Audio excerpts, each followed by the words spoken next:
5, 4, 3, 2, 1.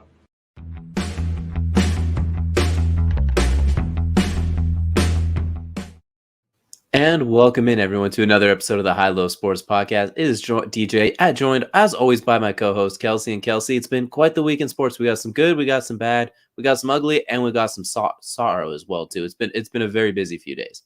Kind of sums up the whole of 2021 if we really look at it. I mean, it's been this last week has just been a microcosm of what 2021 has brought us. Absolutely as well too. We got a lot to get into. We're going to change up some things in the main event here, but of course we are going to start things off with the tip-off. Brought to you by Dr. Squatch. Smell like a man, feel like a champion. Go ahead and click the link in our bio and get everything you need there as well too. Various different types of soap or deodorants, everything you need. Even after the holiday, you can still get something for yourself or your loved one. And Kelcey, we'd be remiss not to start this one off by talking about the man, the myth, the legend, John Madden himself as well too. The ultimate football innovator, passing away at the age of 85, just a few days after the All Madden documentary aired as well too on Christmas Day. And Kelcey, will go right to you. When we say, what are your thoughts on this one? I mean, John Madden's been a crucial part of football since it seems like its inception, really, honestly, as well too. So this is kind of he changed the game, I guess is the best way to say it. Look, he brought modern football into what it is today. Let's be honest about it. I don't think there's any way to cut it. He brought what is a masterpiece of just barbarism into something that you can actually look at and be like, hey, it's kind of a beautiful game. Like it's weird that you can do it that way, but he's managed to bring something out of not a whole lot that bring it to people that otherwise would not have been able to really grasp the game of football. It's been I don't know. It's bittersweet. It's like, well, okay, now he doesn't have to worry about earthly fans, but at the same time, it's like, man, that's a legend we just lost. Absolutely as well too. Him and Summerall as well when they were both on the call. We always used to describe it as when I was on TSS Fantasy Show. I kind of described them as well too. It felt like they had a weird way of when they were calling the game. It wasn't like they were just telling you what was happening. It felt like they were sitting on the couch next to on either side of you, and they invited you in. They made you feel like you were part of the event. And John, man, once he broke out that clicker, started drawing the yellow lines on the screen, there was nothing quite like that. You felt like you were part of the play yourself as well too. You could see as soon as the play was like, oh wow, that guy caught a 5-yard slant. He'd immediately start drawing on there and break out all of the lines, and suddenly it'd be a masterpiece work of art on the screen showing you exactly what happened, how the offensive line worked, the other 3-4 receivers, how the quarterback saw it. And he made, as you mentioned, a game built on who hits harder and is more physically intimidating into a sweet science almost, if you will. Yeah. And what's crazy is he's known as a broadcaster to a lot of us, like especially in our generation that was fortunate enough to see him and Summerall and those games they do sometimes some Monday nights, some Sunday afternoons and whatnot. He was a Hall of Fame coach before that. Like in that 10 or so years with the Raiders, he was a Hall of Famer, a Super Bowl winning coach, and he has like almost 3 separate Hall of Fame careers in the world of football, it feels like as well too, from broadcaster to coach to separate innovator as well. Yeah, no, you're exactly right. I mean, look, he was first and foremost, he was a player. And secondly, a revolutionary coach in some ways. He brought a lot of different aspects to the game that people weren't ever really prepared for. Obviously, you have innovators like him. You have Bill Walsh at the time, and it's unique because of the way he did it. It wasn't something you ever saw before, and it was something that you've never seen again. I mean, realistically, you look back at it, and I can't think of anybody who's done what John Madden did as a coach and who's done it ever since. Like, I can't think of a single coach who's been on that level of just, I don't know, I wouldn't say cutting edge, but almost cutting edge, of the forefront of the game in a lot of ways.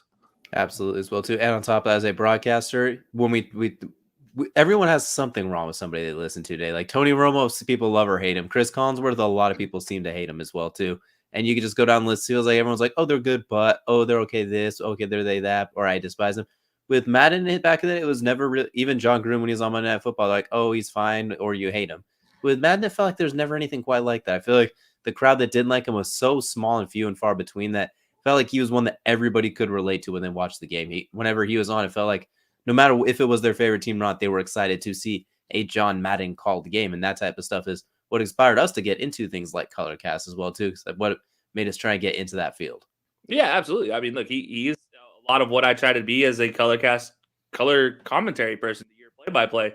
I look at us and I want us to be Pat and Madden one day. It's huge shoes to fill, but at the same time, they're who I like to model us after. I mean, like, that would be absolutely exceptional if we could ever have something along those lines. And it's a reason why we do get into Colorcast. It's a reason why we have had so much fun in Colorcast. And it's the reason why, when you look at the long game, it's why we're going to keep doing color casts and keep being a part of something so fantastic, is because of the legacy that he started.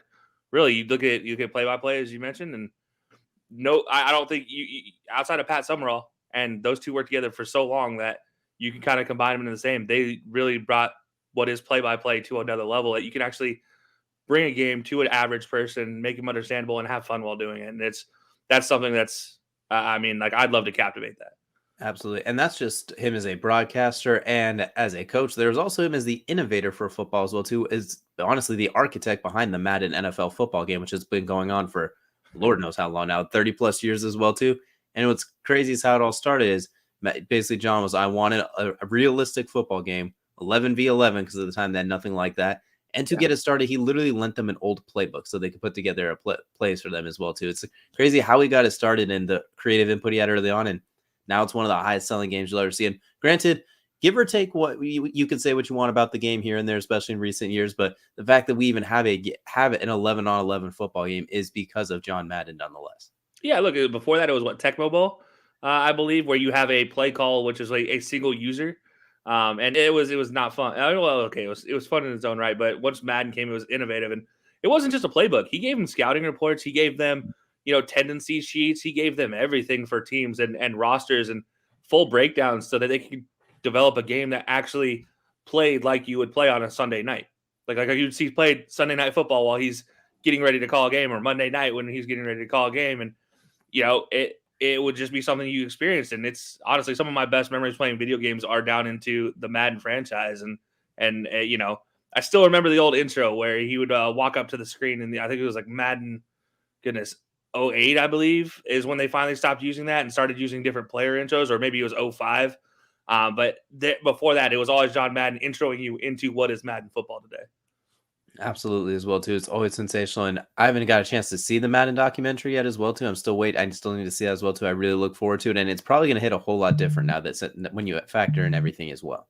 Yeah, it just started live streaming, by the way, on ESPN Plus. So it is now out on ESPN Plus. That means Hulu. If you have Hulu Plus, it's on there as well. Well, guys, I'll be fast short so I can go watch it now. Nice seeing you guys. I'll be back. We'll be back later.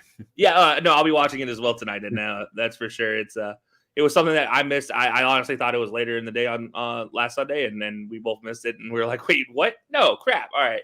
So yeah, I was thinking like Christmas Day. For some reason, in my head, I was thinking to start at like 3 or 3:30 for some reason, and then I was like, "Wait, the game's at 4." Duh, DJ. Like it just that part didn't click. So definitely look forward to watching that as well too. And he's very rarely do we like to let like people, at least you and me personally, we let people we don't know things like this affect us. But the way John Madden did things as well too was such a big part of our lives from afar, if you will, to really kind of change things. So it's definitely one that hurts more than others when it talks like celebrity, quote unquote, celebrity type deaths. So definitely someone that's going to be missed a lot as well too. And hopefully some of the things we've learned from him we're able to pass along kind of off of the unintentional coaching tree, if you will.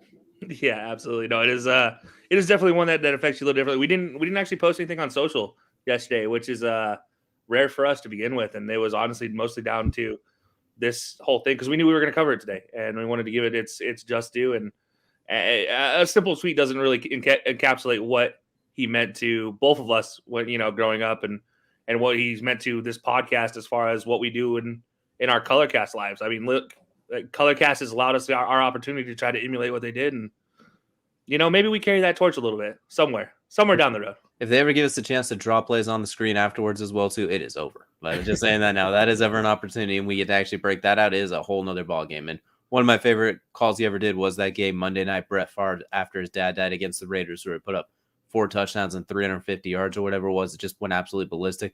That was some of John Madden's finest work as a play-by-play caller as well, too. That's one that sticks out in my head specifically. Yeah, look, I honestly don't think about his play-by-play as much as when I learned about defenses and how to like block and everything.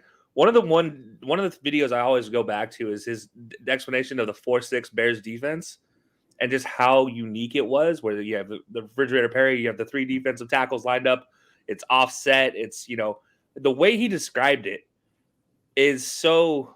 I was like what 9-10 years old when I'm watching this for the first time, and the way he's describing this to a 9-year-old, I understood it. It made sense to me, and I'm like, oh wow. And then so he says the name Refrigerator Perry, and I'm like, wait, I'm gonna look up this guy. Like, look up his highlights, and then I'm looking up this guy's highlights and looking up this free safety lined up in the box, and that led me to a whole different set of things. And yeah, I think of his breakdowns, just everything.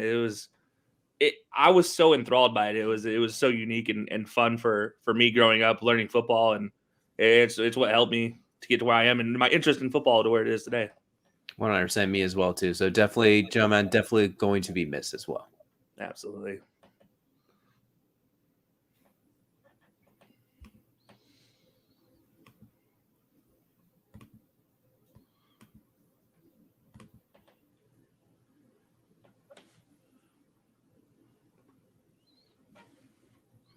And that'll take us into the main event presented by Colorcast. Guys, we just talked about it, obviously, what Madden meant to us. We get to do it every Sunday, every week on Colorcast, whether it be for college football, which we'll be doing both games on Friday, or for the NFL. We get to take a little bit of his legacy and take it into our own. And, we're excited that we get to continue our partnership with Colorcast. Hopefully 2022 brings a little bit even more fun for us, but in Colorcast, who knows? Who knows what 2022 is going to bring? They could just blow up every day and then maybe forget about us one day, and then we'll just be like, whatever. Or it's only up from here, right? Hopefully as well too. Hopefully it's not up and then you drop off the loose baggage on the way up. So hopefully we're not the loose baggage. Yeah, absolutely. So, but no, that guys, it takes us to the main event, and we're going to do things a little differently this time. So normally, if you guys know us, you guys follow us, the main event is our 3 highs, 3 lows. But it's the end of 2021, which brings a whole lot of sports memories we've just literally talked about on this podcast at some point in time, whether it be on our Olympic minutes, whether it be in our short cast on other people's casts, whether it be on our own podcast, whether it be during Colorcast. There's so many things we've talked about, and there's so many memories from this weird 2021. It's the first full year we've had with sports back after 2020, the just mess that it was. We won't even get, but so having it all back as well too, definitely a lot to look into. Started off, it's still still in the midst of a pandemic. We're still in the midst of it now. Things started to reminisce normal, then it started to spike up again. It's been a roller coaster of emotions, if you will, this year. Absolutely. So that's going to lead us to each of us giving you our top 5 moments that stood out to us in 2021. And DJ, I'm going to let you take this one away. All right, so we're going to start in the octagon as well, too. I'm going to go back to a UFC pay-per-view, but not just any UFC pay-per-view. I'm looking at the one where Kamaru Usman shut the lights off against Jorge Masvidal in Miami, Florida, back in April. This is one that we were actually on the call for, and this one sticks out to me because this was actually right after we both had our COVID-19 second booster shot, so we were both not 100% all the way there, if you will, as well, too. We were definitely feeling some of the effects, but this was absolutely electric in front of a full capacity of fans for the first time since the pandemic started.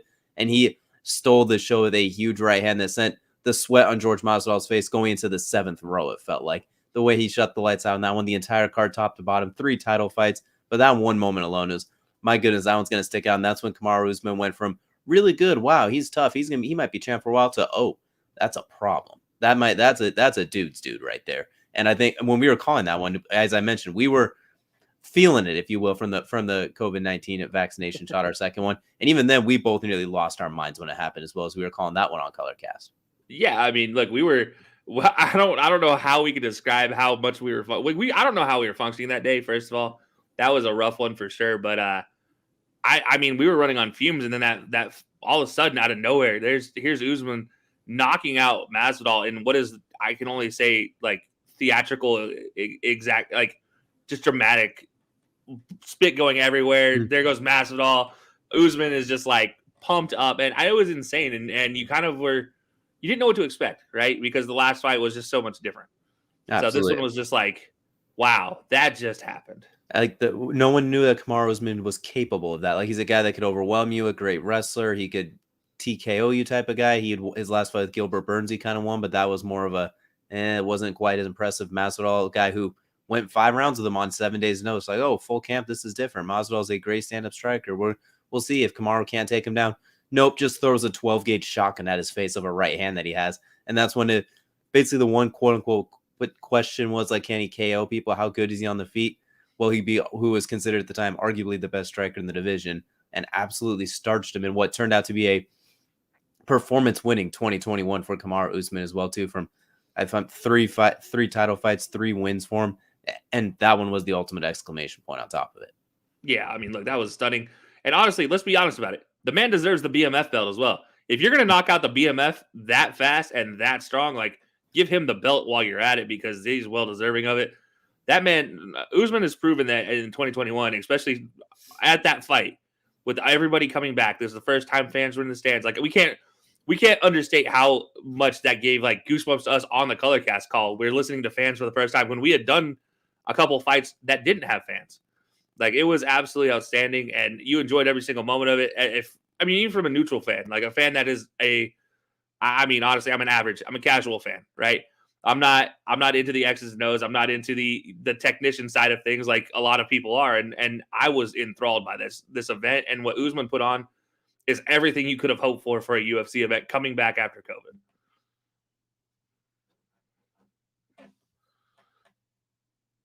You're muted, by the way.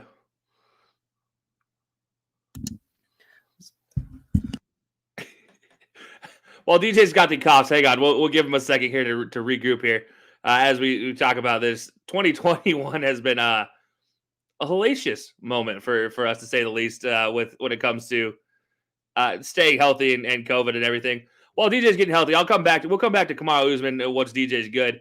While he does that, though, I'm going to go back to one of my moments for 2021, and I'm going to give the Browns first playoff win since the 90s, since 95, their first playoff since 2003.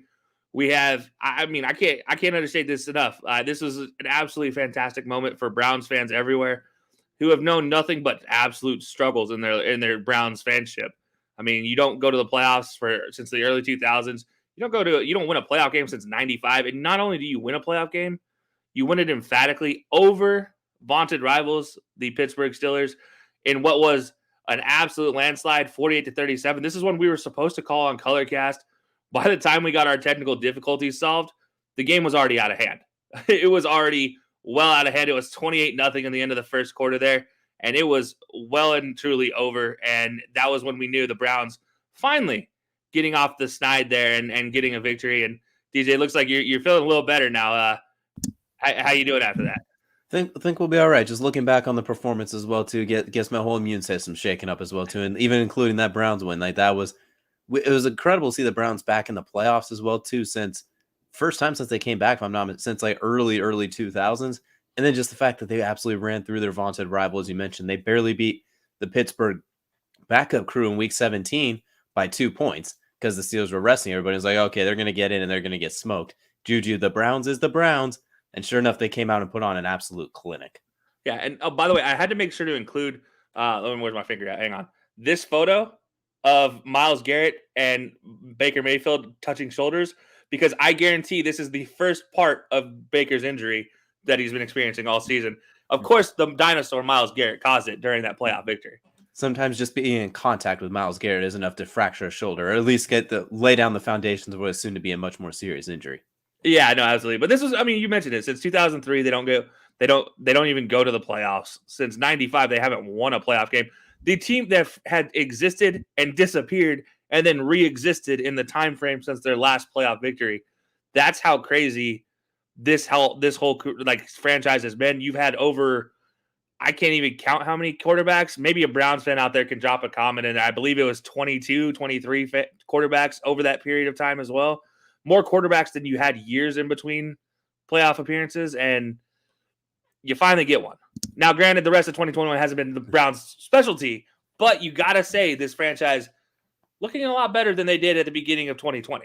It was a fantastic moment to look back on as well, too. And whether it was short-lived and a flash in the pan or the foundation for future success, we'll have to wait and see. But it was a great way to start off the new decade for Cleveland fans. Absolutely. So that's my number one. That's my first one. I'm actually kind of going to go in the yearly order. We'll see if I can keep up with that. I don't know if I can actually remember exactly when everything happened, but that's my first one. So DJ, go ahead. You had Kamaru Usman. Who's your number two? Next up, I'm going to go to Giannis Antetokounmpo, and we're looking at his Game 6 performance in the NBA Finals, dropping a 50-piece when just 2 weeks ago he had a really gnarly hyperextended knee injury, and we were concerned he might not be able to come back at all. Comes back for the NBA Finals. Game 6, 3-2, everything on the line. You don't want to go to Game 7 in Phoenix.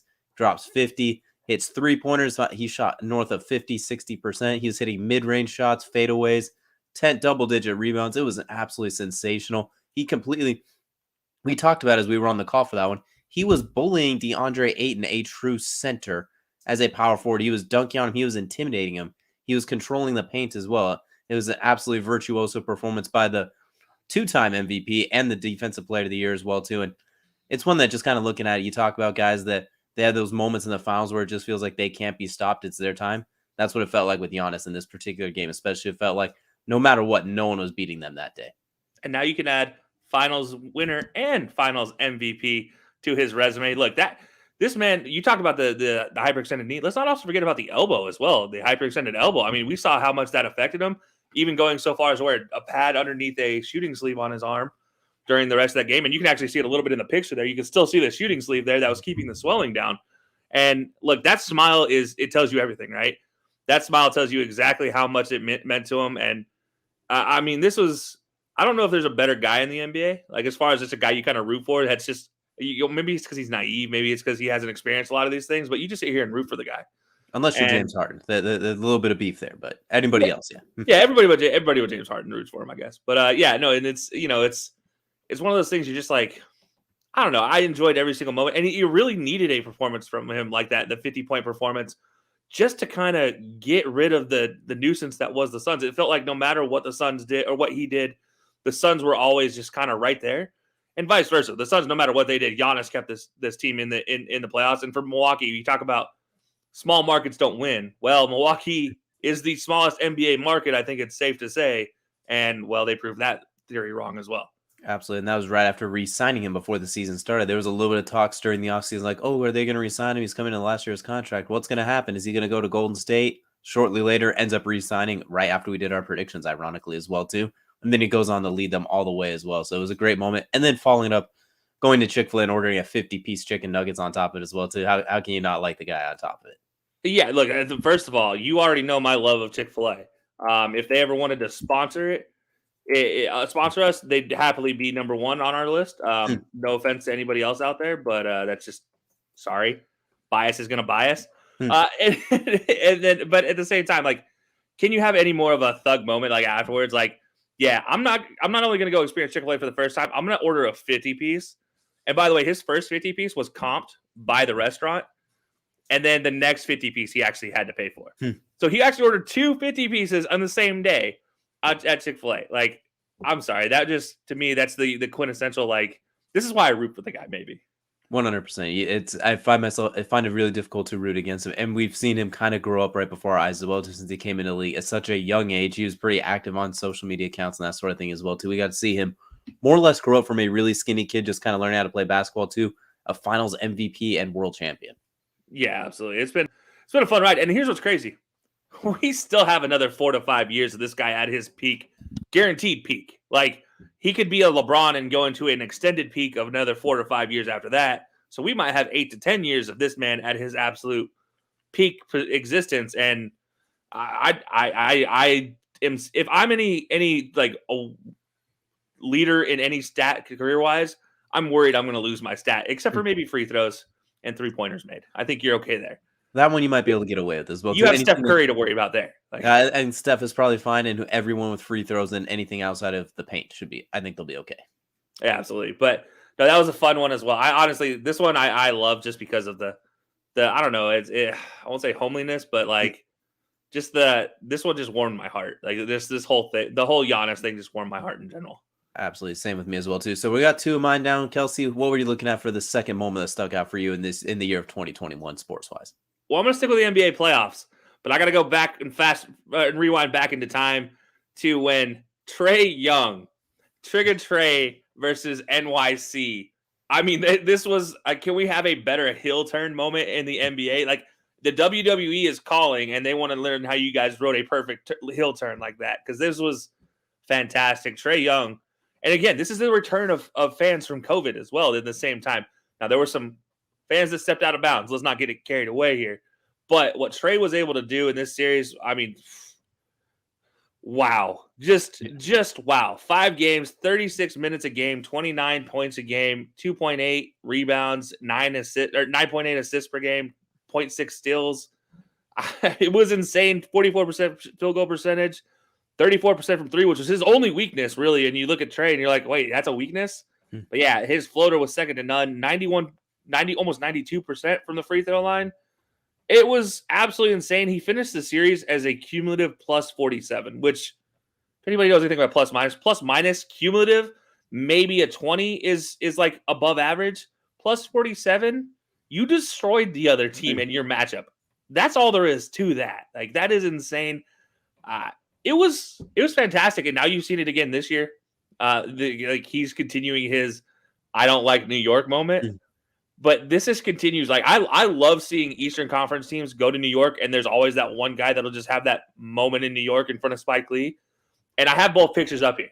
Him trash talking Spike Lee on both of them. The 3-pointer on the dagger on the right. You got the shush on the left. The shush heard around the world, which was, man, this was like, I loved every moment of this series, personally. And let's not forget, this was his first playoff series ever. It's not like he's a seasoned veteran or anything. This is his first soiree into the big dance, and he's already shushing Spike Lee and holding up the three fingers. He's already doing this and putting in daggers. And if it wasn't for guys like Luka and Devin Booker also having similar type ridiculous playoff runs, he'd have a case for the best first-time playoff run of all time as well, too. He was absolutely sensational. And it all started with getting down in the Garden and mixing it up with Spike Lee like many other greats have as well, too. And it doesn't get much better than that. So much so, we saw Julius Randle and some of the other Knicks players getting so proud of their game trying to match him. Yeah, like, look, you look at Julius Randle, comeback player of the year. Where was he in this series? Like, completely out of sorts. Yeah, I mean, honestly, the one player that actually stepped up for the most part was RJ Barrett. And even that wasn't enough to do anything because you had nobody else stepping up. I mean, he was toasting point guards left and right. Ish Smith was just good luck at that point in time. Derrick Rose, we already know his defensive deficiencies. He probably played the best defense against Trae Young, and that's not saying much because of the stats I just rattled off. Now, with that said, D Rose was also doing his own thing on offense in a couple of those games. But there just wasn't enough for the Knicks in this one because Trae Young was just outstanding from top to bottom. And you consider their injuries as well. It was, man. And I just can't get over him on the sideline and the spitting aside, the fans spitting on him aside, just that moment where it's literally 30,000 fans literally looming over Trae Young in that picture. And you just see him just like, yeah, what up? Like rolling his shoulders, like having a good time, just getting pumped up. It's everything playoff basketball is supposed to be in New York. A little bit more than it's supposed to be, truthfully, but everything you wanted it to be after fans returned from COVID. And the crazy part is it's not like it when other players do it are like 6'8", 6'9", 6'10", like bigger guys. He's like 6 feet tall, 6'1". He's the smallest guy on the court, and he's still the one silencing 30,000 people and rolling the shoulders and everything on top of it, which made it that much more surreal as well, too, and just kind of shows the new age of basketball we're in, where the smallest guy on the court could, quote-unquote, tear your team a new one just as easily as anybody else. Yeah, it was so much fun to watch. Like, honestly, like, I can't get over how much fun. And we called this one on Colorcast. We called a couple of these games on Colorcast, and it was like the first one we called, we thought it was going to be a wash. And it turns out, like halfway through the third quarter, it's like, oh wait, no, just kidding. Trae Young showed up. By the way, we're not over. And then we called Game 6, I believe, was the next one. Man, it was so much fun. Like this, I can't wait to do it again this year. That's what I'm hoping. I want another Trae Young versus New York again. Well, let's hope so, right? Too. Let's definitely hope for that. So for my third moment that sticks out, I'm going to stick with we call this game on Colorcast trend. We're going with as well. Two things that we got to see up close and personal. I'm going to the return of the Brady. Tom Brady's return to Foxborough. Sunday Night Football, Week 4. Him and Tampa Bay returning into New England.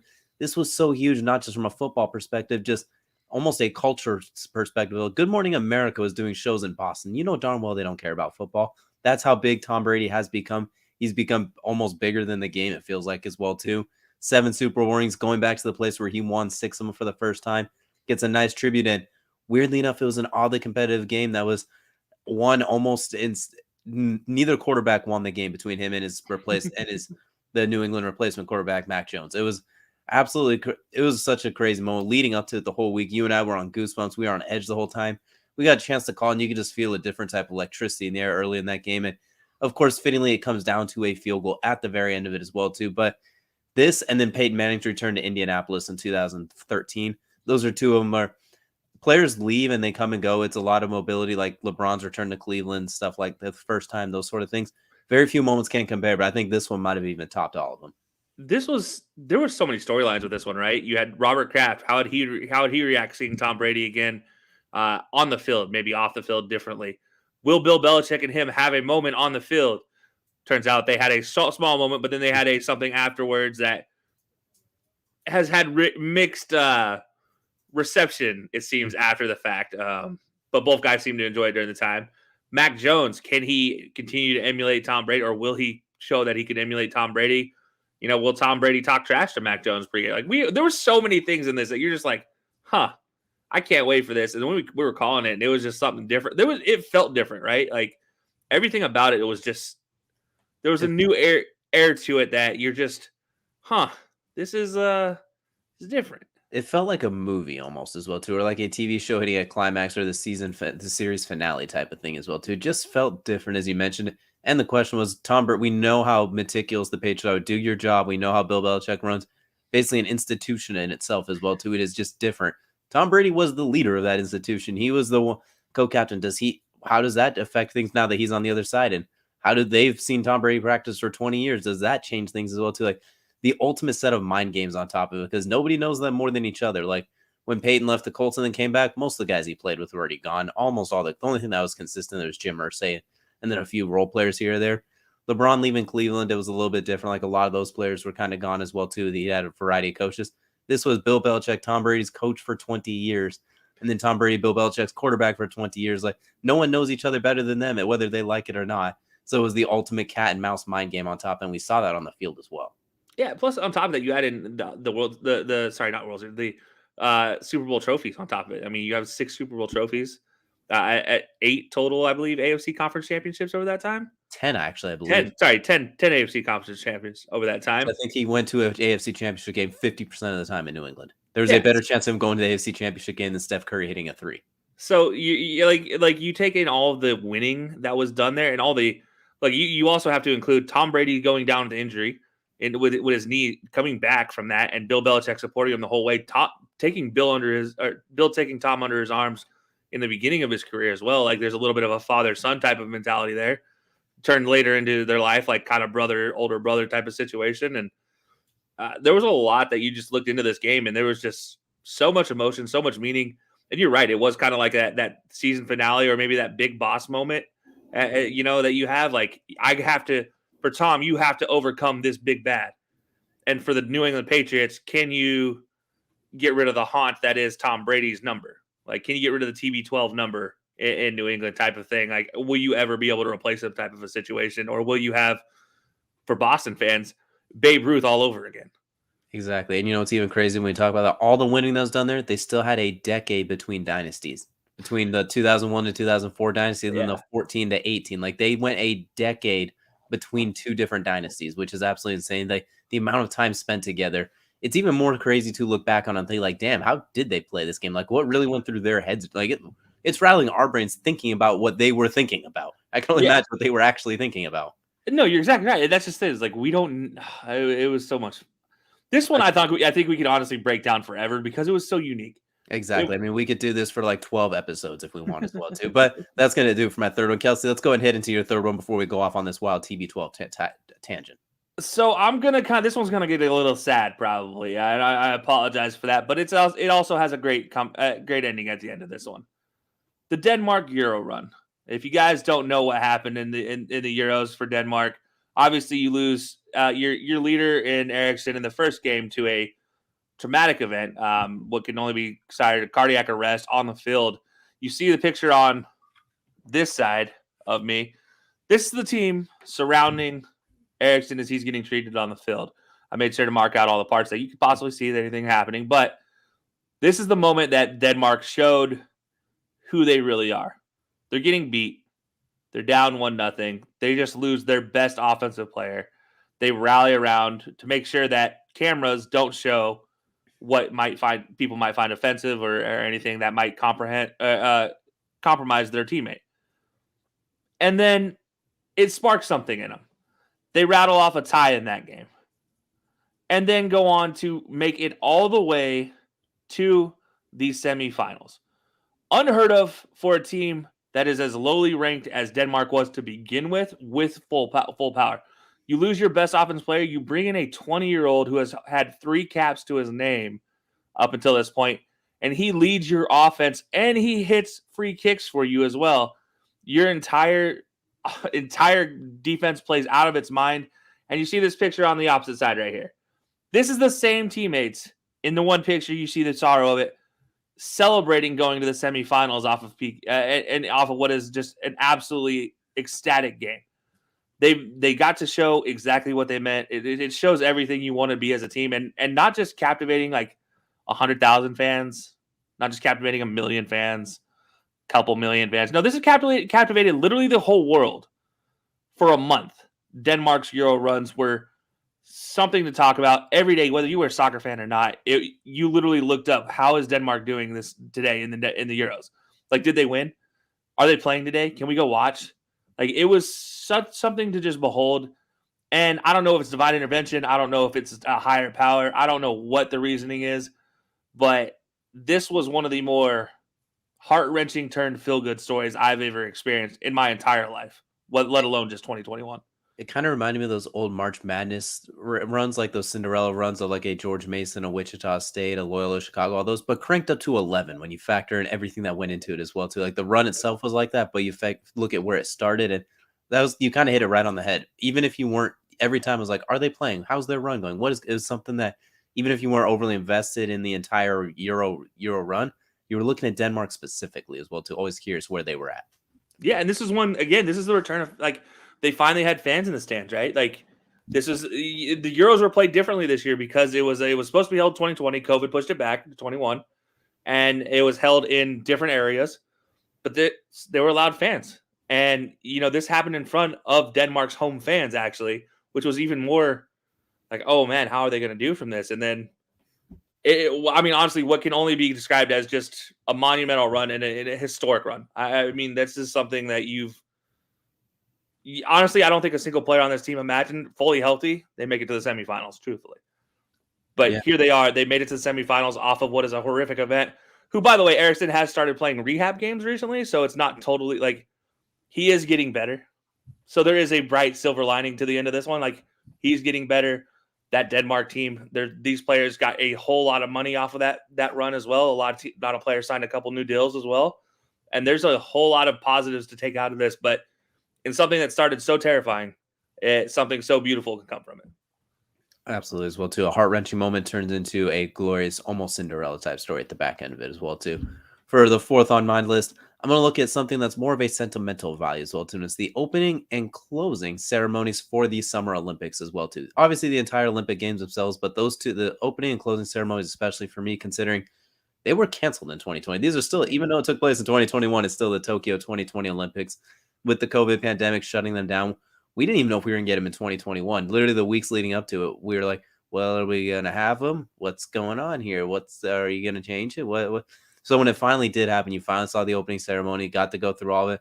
It was kind of a surreal moment because, truth be told, we didn't really know when or if we were going to ever get back to that point as well too. We didn't know if we were going to get to see global competition at that scale like we had seen. That's so many athletes, so many games, just seeing the highest level of competition the world has to offer happen once again as well too. And it was just great to see those opening and closing ceremonies. Gave you a little bit of a tear as well too. It's like we're finally somewhat resembling back to normalcy. Yeah, I mean, look, it was something that if you harken back to when we were able to interview Matt there, the Paralympian, and he talked about, like, I'm training every day expecting it to happen, but at the same time in the back of my head I'm considering it if it didn't happen. And like all these athletes, they didn't know.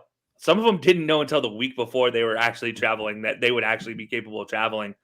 And to put on a Summer Olympics game of that magnitude, it was honestly, this was a unique Summer Olympics as well. It kind of felt like a storybook, right? Like, after the dark cloud has gone away, like, this is what came out of it. You talk about all the setbacks leading up to this too. The river that was literally you couldn't swim in, and they had all of a sudden they're holding triathlons and stuff in it. Like, all the things that could have gone wrong for this Olympics Games didn't. And now that's the part of it that you just look at and you're like, wow, it actually happened finally. Like, we finally it felt like normalcy again. And then on top of that, all of those incredible gold medal runs, like the Caleb Dressel's, my goodness, every single gold medal he won, even though he basically made it a habit to win a gold medal at some points, they were still electric. It's like, oh my god, like, you can only imagine how those started to feel as well too. All the team events and seeing, and watching the medal count as well too. Like, I don't know why, like, I love the Olympics every year, but this one, Jeff Lee, you mentioned it. It was a movie, it was a TV show, there's a little bit something different to it, just because we had overcome so much to get to it. Yeah, and let's not forget there was a whole Simone Biles thing in all this as well, where she took a step back from all of her success because she didn't feel safe with her own body. Something that not a lot of athletes could ever admit to, like, willingly admit that they would ever consider doing. She wholeheartedly took herself off a world stage because she knew one of her teammates could do better than she was capable of doing at the time. And Suni Lee proved that exactly right. She went on to win gold in the all around, and that was huge to prove Simone Biles' point. And it also is a huge step into just athlete progression and athlete health and just the awareness that comes with it. That was a whole moment in and of itself in an Olympic game that just was full of big moments. This was even above and beyond that to some degree. I'm not an author, but I'm sure somebody out there is, and they'd be able to write quite a movie or novel about this summer, just these Olympics alone, too. Like a summer in 2021, something like that as well, too. You could write quite an interesting book based off of this as well, too, I'd imagine. A Summer in Tokyo. If anybody wants to use that title, hit me up. Either one of those titles, we'll drop the Venmo and the Cash App below. Just let us know. Exactly. But it's funny we're talking about something in Tokyo, and I'm going to reach over to a Japanese athlete who captivated the American world, and that's Shohei Ohtani. Just named, by the way, AP Male Athlete of the Year for 2021. Added to his already impressive resume, we got to do his opening game against the Chicago White Sox, and we were talking about pitches we had never seen before. And you see the pictures right here. The man is pitching and hitting in games. Like, in unheard of things that haven't been done since Babe Ruth. He was doing them, and he made them look easy, which is what was terrifying. What's crazy, you talked about, we called that opening game for him as well, too. His second pitch, he cracked a home run on. Like, I remember we were watching, you're like, hey, keep an eye on this guy. He's actually doing both of them. That's impressive. I was like, oh, yeah, that's weird. I never expect that. Oh, he can crack too, is what you're telling me as well, too. Not only is he one of this outstanding pitcher that was throwing, I think it was like 3 strikeouts in that first inning or something like that. But then his first time at bat, he throws one into the 8th row. I haven't seen anything like this baseball-wise in a very, very long time. Like, there's a lot of talk. Mike Trout, obviously deservingly so at some point, too, when he was that dude. I think Shohei Ohtani might be taking that, and he might be running away with it for a while. Well, so here's something to think about. There has not been a single pitcher or a single player to be a power hitter and pitcher with the amount of success that Ohtani had this year since Babe Ruth did it for the Boston Red Sox in 1919. So quite literally 102 years since somebody had been able to do the levels of pitching and hitting he had at the same time, being a dual threat. I mean, he hit 46 home runs and drove in 100 runs. That's what? Like, you don't just do that when you're pitching as well as he did. On top of that, he started 23 games, went 9-2, 3.18 ERA, 156 strikeouts in 130 innings. I'm sorry, but those stats are, I mean, if you just took a season, if you could take a season and put into a Hall of Fame, this season will forever live in infamy as just one of the greatest single seasons for an athlete to ever play. This is up there with, I'm sorry, but this is up there with Bo Jackson and Deion Sanders playing 2 sports. This is how hard pitching and hitting is at the highest level. When you are doing both day to day, I'm blown away. It was something fantastic to watch. It was something that I will love forever, and I hope this continues and he can continue doing this at a high level because this was so fun to watch. Here's the thought. Do you think that maybe he could start a trend where we see more players doing this? Do you think it is possible for other players to do this? Or do you think he is that much of an anomaly that really only he and maybe 1 other percent can do it? Or do you think there's a chance we could see maybe a trend where a few more guys try to do it maybe a little more frequently, even if it's not quite as effective? I think you might see it a few more times, especially kids coming out of college. But I don't think it's going to be successful. Like, the biggest thing with this is Ohtani did it on the international stage first and proved that he could do it against some quality talent in the World Baseball Classics, and then took it over to playing in the Japanese league and then playing now in America. So it's like, I don't think there's ever going to be that type of a perspective to it, but I do think we might see 1 or 2 more try. Definitely not going to be on the same level though. It's if someone can emulate that level, I can't even imagine, let alone surpass it. I don't look forward to that because it's gonna be like, oh my goodness, that test them immediately. That's the only way I can think of it at this point. Absolutely. And as we're starting to to wind down, DJ, we have our final one each. So let's start with your final 5. So I'm going to go with, weirdly enough, the most recent one that has happened on my list as well, too. I'm looking at Bryce Young's performance against Georgia's vaunted all-time great defense. And he went in there and put on an absolute clinic. We called this game and we were like, what? Are you kidding me? Are you serious right now? 4 touchdowns, I believe it was, 400 plus yards, ran one in as well, too. He put on an absolute clinic and shredded that defense top to bottom. Granted, Georgia's offense did absolutely nothing whatsoever, so he got plenty of opportunities, but Bryce Young pieced them apart and literally probably won himself a Heisman Trophy in just that game alone. In a year where there was no one that really stood out for the Heisman Trophy, it's probably the most open a competition has ever been. He opened, closed, shut, locked, threw away the key, set the door on fire, and ended it with just that game alone as well. Put it on absolute clinic, set themselves up for what looks, put them at the number 1 seed, won the SEC championship, and I haven't seen a performance like that since maybe even Joe Burrow when he was at LSU. Honestly, on that level, I don't know if I've ever seen a performance that good, considering how good the defense was. I think that's the biggest part of this is like we've seen it against good teams, but never against a defense that, as you said, is otherworldly. Number 1 in as many categories as you could possibly imagine. We had not seen a guy dominate a team like that ever. Like Cam Newton never did it to a team that was that good. Joe Burrow never did it to a team that was that good defensively. Going back before that, Joe Montana never did it against a team that was that good. Andrew Luck never did it against a team that was that good. Trevor Lawrence never did. I mean, like you can go down the line of quarterbacks. None of them had ever had this type of performance against that good of a defense. Heck, well, there's arguments that we'd never seen a defense that good as well, too, and he made them look amateurish as well. That's a front 7 full of NFL prospects. I mean, Jordan Davis for Heisman, we were high on that campaign as well, too. Get the big man some love. That was eliminated. Jordan Davis wasn't even on the field for half the game, it felt like, because he couldn't get to Bryce Young. It was kind of pointless to have him out there is what it felt like. They nullified the big man. And that was what's crazy is he's coming off a week against Auburn, which, by the way, again, you throw kind of rivalry records aside, but against Auburn, who managed to find a way, mostly due to the Jameson Williams being ejected type of situation and the injury to the running back, but they found a way to take him to 4 overtimes. Auburn did. And so then he comes against Georgia. It's like, oh, God, what is Georgia about to do to him? Nothing. The answer is not a thing. He's going to wipe the floor with Georgia's defense and make them look more like puppies than they are bulldogs. Absolutely. They were neutered Bulldogs in that game as well, too. And he went on absolute clinic, and I'll be hard-pressed to see if we see anything like that. If we even see a defense that good to go against it, for someone to go against and have success with. So Bryce Young winning the Heisman Trophy and probably punched his ticket. It was similar to when Trevor Lawrence completely diced up Alabama's defense in that national championship game his true freshman year. And from that moment on, he was the number 1 pick whenever he decided to come out. Basically, every year, no matter who it is, it's like, well, Trevor Lawrence would be number 1. Blah, blah, blah. I think Bryce Young might have just put himself in that category as well. Because I think this year, if he could come out, you can make a strong case he'd be over the Kenny Pickett's, the Matt Corrals, etc. And of course, we have the keep talking that smack. It's not talking smack when it's factual. This is the thing. He legitimately destroyed UGA's defense in what should have been a UGA walkthrough. But it wasn't. Bryce Young destroyed the best defense in the country when he shouldn't.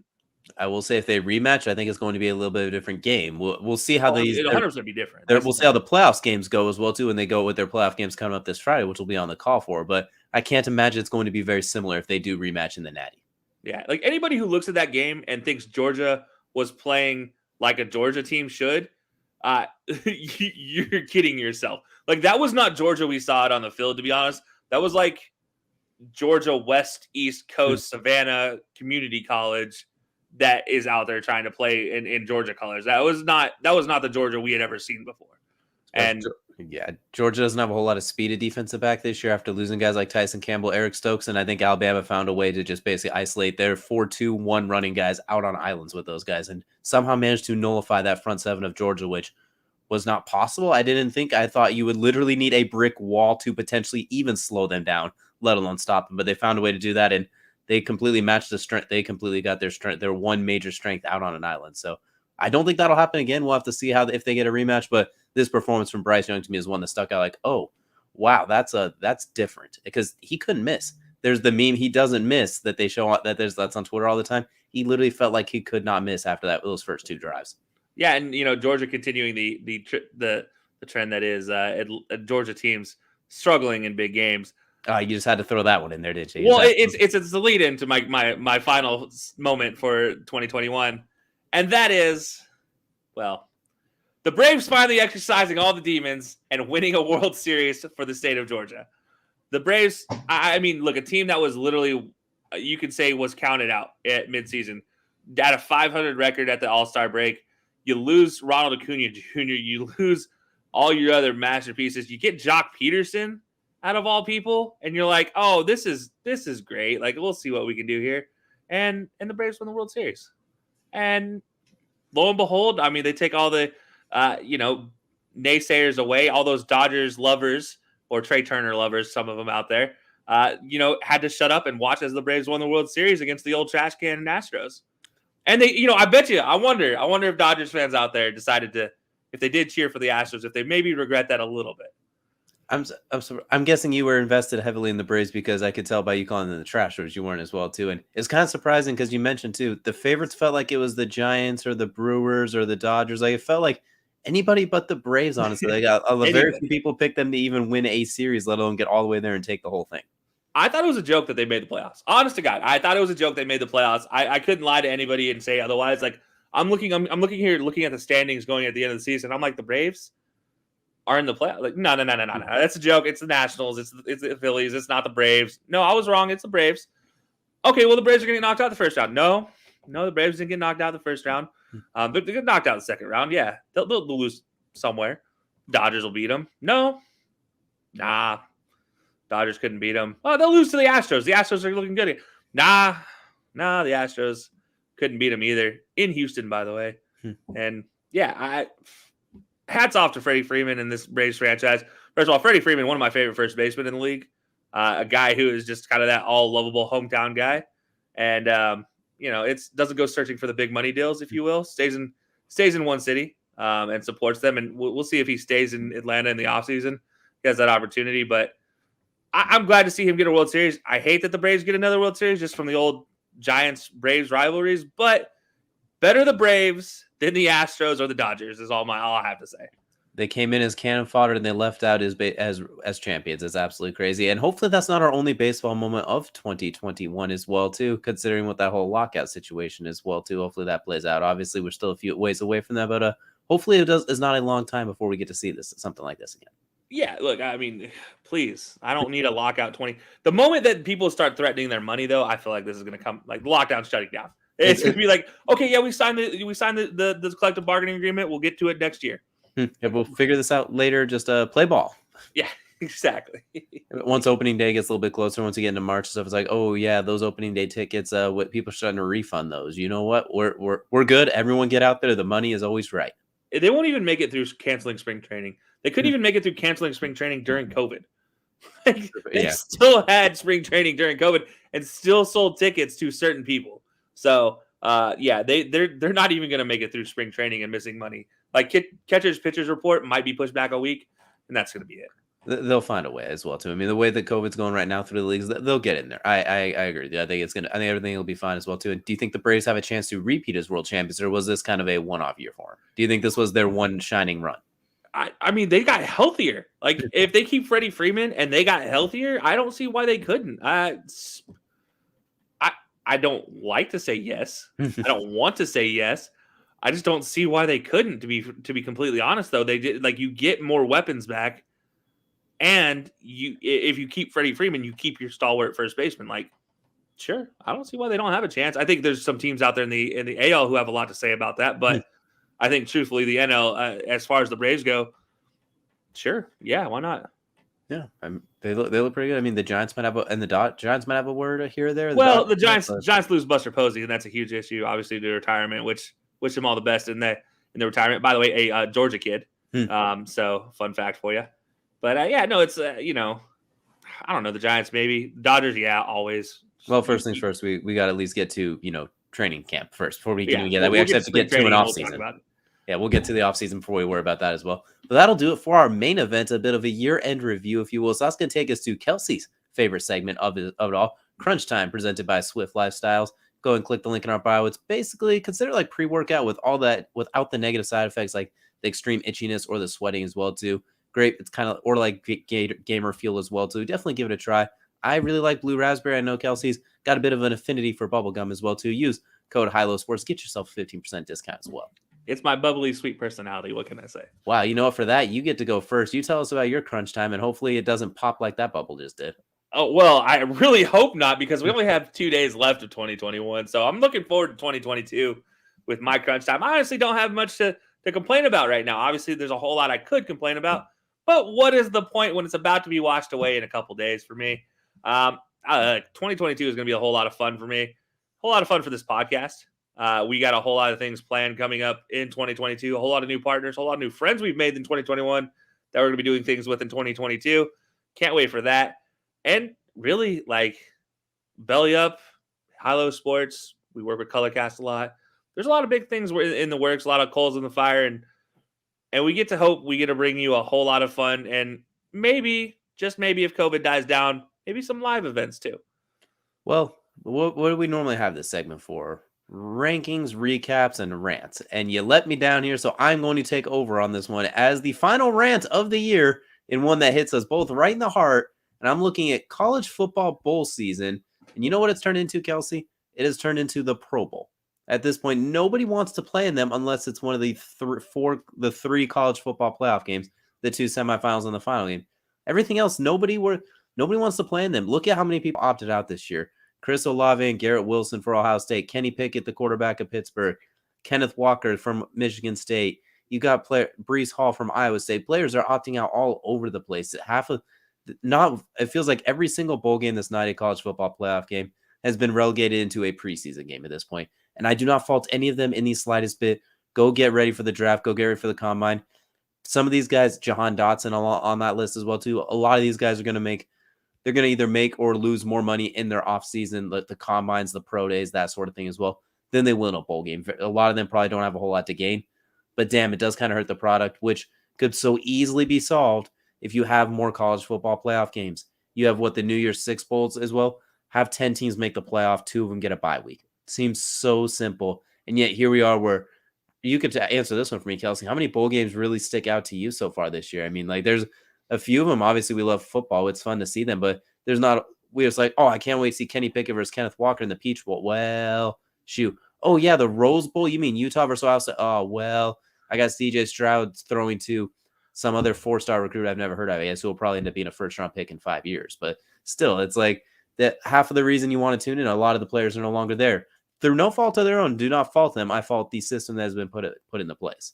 Yeah, okay, first of all, yeah, let's clear that out. Let's just say that the system put into place is the reason to blame, because honestly, I'm with you. I'm like, the players, go get your money. Don't get hurt. Go get your money. Especially guys like Chris Olave and Garrett Wilson who are going in the first round, and you have nothing to gain by playing necessarily, considering there's nothing on the line.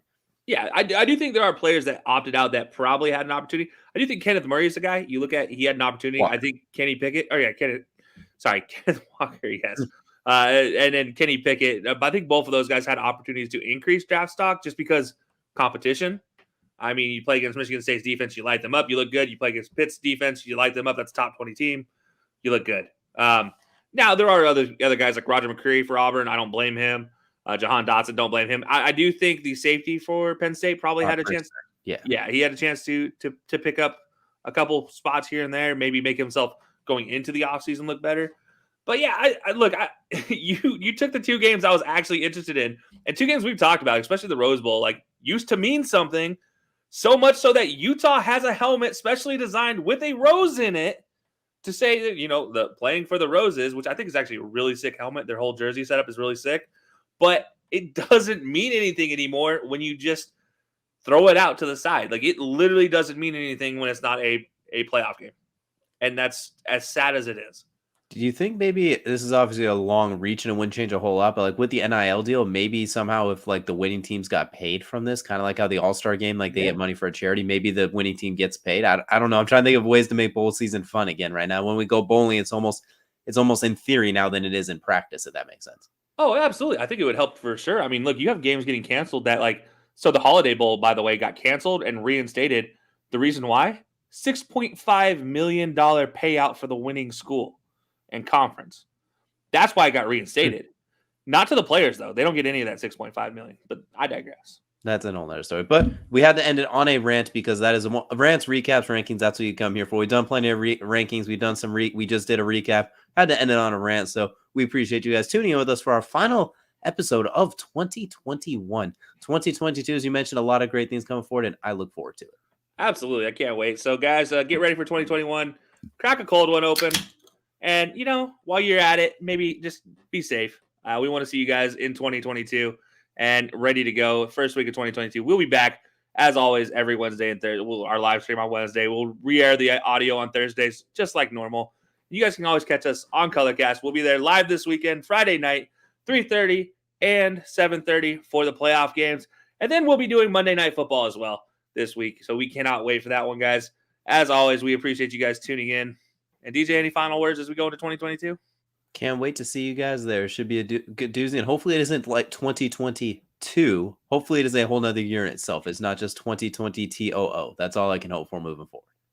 I think on that note, the dad jokes are done for 2021, and we will see you guys, as always, next